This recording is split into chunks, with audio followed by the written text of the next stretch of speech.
Folks, we got a unique landscape today. As we talk about landscapes, usually we try to keep the watery plants up close to the house. Then as we leave the house, we start to get what we call drier plants. Right up against the house, we got some of the wetter, more common foliage in here. But as we start to move away, notice our patch of lawn right here, and it's deliberately put there because they've got a little child, and that little child could get out and run around on that lawn. And it's something kind of green, and they like to come out in the evening times and peck on it.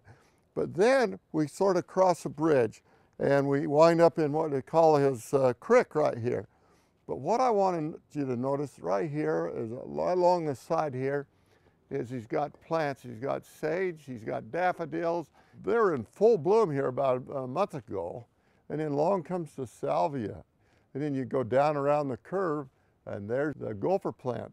And then look at the hummingbird feeder he's got right there. Oh, it's beautiful, and got some birds that like to frequent that. But I just love the way he's got this edged. It just stops you when you walk out of the house. You just have to take a look.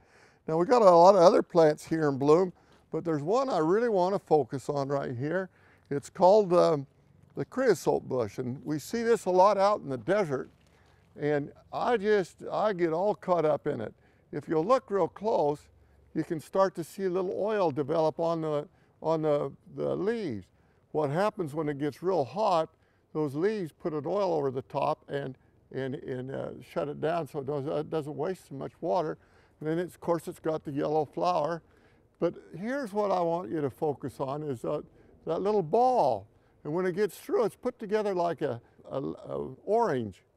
And then it takes and comes off, and it becomes like a dandelion flying through the air. And when it comes down, these little segments of the orange break and they splatter along the way. And then the winds come along and tuck it in. And then the rain comes along, and pretty soon we have a new creosote bush. But notice how nice, rich, and green this is. And it's all because it's getting given a little water. Our desert plants are what we call opportunists, just like we are. We eat too much. You can look at me and see that. But if we give them a lot of water, you look out in the desert, this is kind of a dingy yellow, but when you look at that, it's a lush green. But oh, folks, you need to be around when it rains.